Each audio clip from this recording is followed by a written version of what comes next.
Good afternoon. I'm Carmen Maring, and I'm running for Vice President of NAESP because I believe in the importance of principals to impact the future of public education, especially at this critical time. And I want to give back to an organization that has helped me to become a better person and principal. I'm currently on the board as the middle level director at large. I applied to be part of the board because Michigan's executive director at the time saw my leadership potential and asked me to consider it. I didn't join with the intention of running for vice president. Honestly, the thought never crossed my mind until this past summer when several people reached out and asked if I would consider running. At first I laughed, literally, and said no, I wasn't planning on it. I've spent my whole life as the only minority in my community trying to blend in and not stand out. This past year, I was Michigan's National Distinguished Principal and had the opportunity to learn that sometimes leadership is about being courageous and showing up even if it's outside of your comfort zone.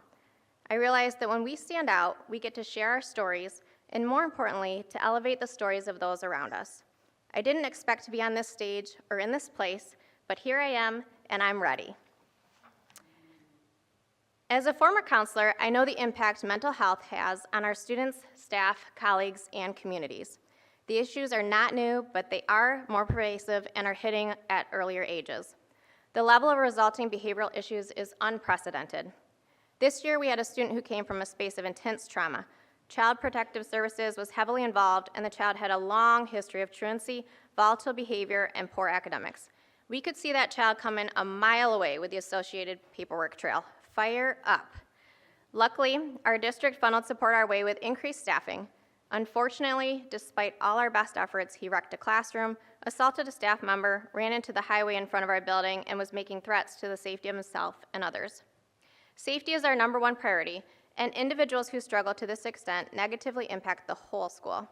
Figuring out how best to support the individual and his educational needs, responding to the classmates' trauma from being witnesses, and supporting the staff involved was a multi-nuanced problem. These stories weigh heavily. The network NAESP creates is key in these moments. Principals need connection with colleagues to consult with, professional learning to provide strategies, and consistent advocacy for mental health initiatives and appropriate staffing and support. It is important to me that we have a high-quality educator in front of every classroom, but this is becoming harder every year. One of the amazing educators I get to work alongside of is Mrs. Fulling. She's our special education teacher for cognitively impaired students, and this year has been especially challenging due to the level of needs her students have. She differentiates and delivers curriculum for kids who are operating all the way down to a 4-year-old level in a middle school setting and manages a variety of associated behaviors. This past week, she shared that she loves her job, but the load is getting to be unsustainable. Addressing the teacher shortage isn't just about increasing the pipeline, although that's important too. I still have an unfilled math position if you know anyone that wants to finish the year in Michigan. It's hustling to find teachers to fill positions, but it's also problem solving to retain the Mrs. Fullings in our schools who are struggling with the vast needs we are seeing in our student populations so that they can go home at the end of most days feeling successful. NAESP has an important role to play in pressing for answers to the question of how we continually take care of the people who are taking care of the people. I'm committed to listening to and elevating the voices of our members as we advocate for the resources, support, and policies that will help us recruit and retain exceptional educators. Leadership isn't just about decisions. It's also about creating a community of trust, collaboration, and belonging. I joined the state and national organizations because my mentor encouraged me to and because I was told I needed liability insurance. But what I found was a vibrant, supportive network of leaders from all walks of life. One of our middle-level principals was talking about a really challenging day when he had to escort a teacher out of the building permanently, and a colleague had asked at a meeting if she could take a particular task off his plate. While he was grateful for that in the moment, he said that the most impactful part was that a few days later, she followed up with a text asking how he was doing and checking in. That sense of connection and support of the social, emotional needs of the principal is the true heart of an association. Belonging is created through the accumulation of a million small things. I will continue the work of building a network that supports the whole principal. We all have educators and children that are at the forefront of our mind as we're making decisions. There are many uncertainties in education. The speed of technology and how artificial intelligence is changing the scene, the impact of smartphones on human development, and the current changes at the Department of Education, to name a few. In times of uncertainty, people need leaders who can listen, communicate clearly, stay focused, and encourage and support along the way. NAESP is uniquely situated to support, elevate, and unite the leaders we need for tomorrow, and I want to be a part of serving in that way. I believe in the power of the collective whole, and that while we face daunting challenges and overwhelming odds some days, together we can find a way forward to become the best leaders we need to be for our students and our communities. Leadership matters, and with your support, we can make NAESP stronger, more inclusive, and more impactful than ever. I'm excited to get to work. Thank you.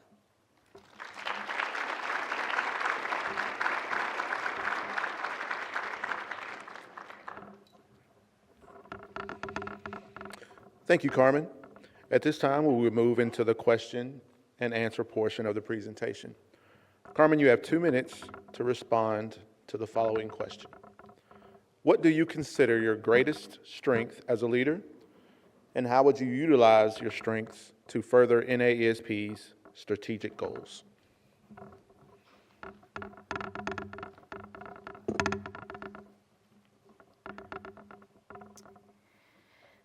I would consider my greatest strength as a leader to be my ability to listen with the goal of understanding different perspectives, finding common ground, and then building systems for success. According to Gallup Strengths Finders, my top strength is a ranger, which allows me to recognize potential in others and connect them in ways that create opportunities for growth, both for the individual and the organization. I believe that the strength of any organization is the accumulation of a million small things, and that by identifying and maximizing our strengths, we can unlock greater potential for growth. As I was preparing for this speech, I realized that creating systems actually sounds like a really boring strength to have, kind of similar to having a really fast typing speed or really neat penmanship, which I also have as strengths. Systems work is not a fancy out front kind of strength, but I do really enjoy the work and how it allows me to use my strength as an arranger to elevate other people and connect the strengths within the organization with the thought that rising tides raise all ships. Specific to the NAESP strategic goal, my strengths could be applied in the following areas. Number one, by listening to principals and truly understanding their needs, I can help ensure that principals are equipped with the right tools and strategies to grow as leaders in their capacity to create systems for change associated with the goal of advancing professional learning. Two, as I connect with principals, I can help amplify their voices in key advocacy efforts that this role encounters, which supports the goal to advocate for school leadership. And three, my ability to recognize and connect potential in individuals can be applied to foster collaboration across the organization, whether that's facilitating stronger communication between board members or creating opportunities for principals to collaborate and share best practice. I can work to strengthen NAESP's efforts to create a network that supports all members, tied to the fostering and showcasing of member engagement and customizing the member experience.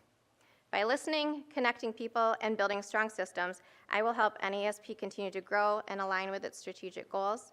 I'm excited about the opportunity to contribute to this important work and to elevate your stories along the way. Thank you.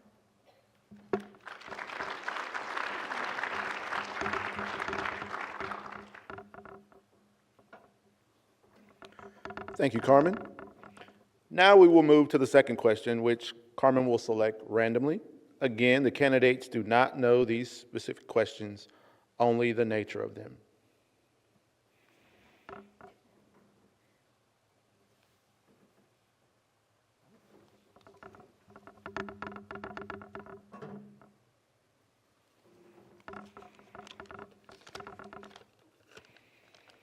School safety is still a controversial topic that has divided down political lines. As NAESP president, how will you leverage your position to bring increased safety measures to our nation's schools? I'll leave this right here for you.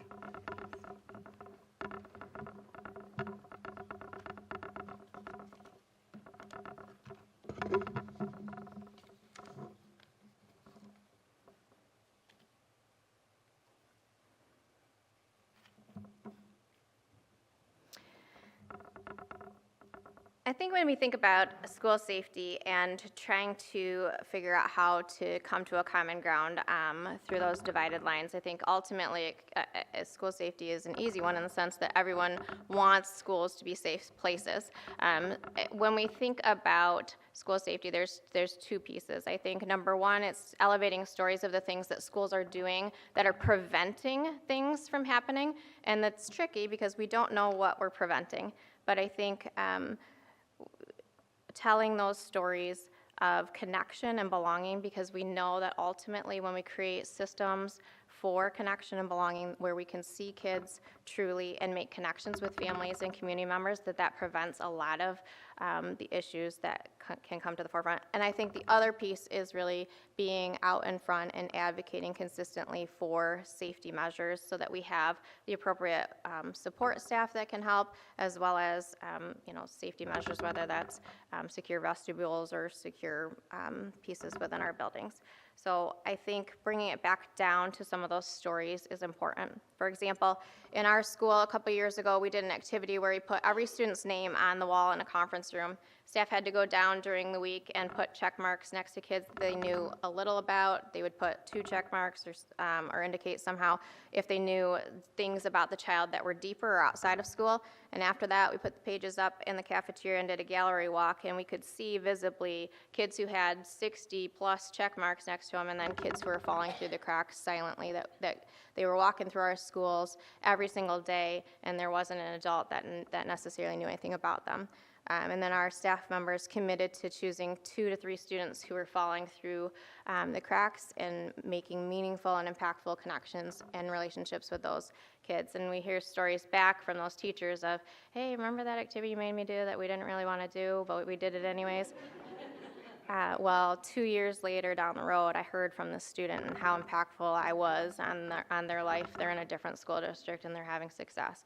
Those are the stories that we don't know what we're preventing.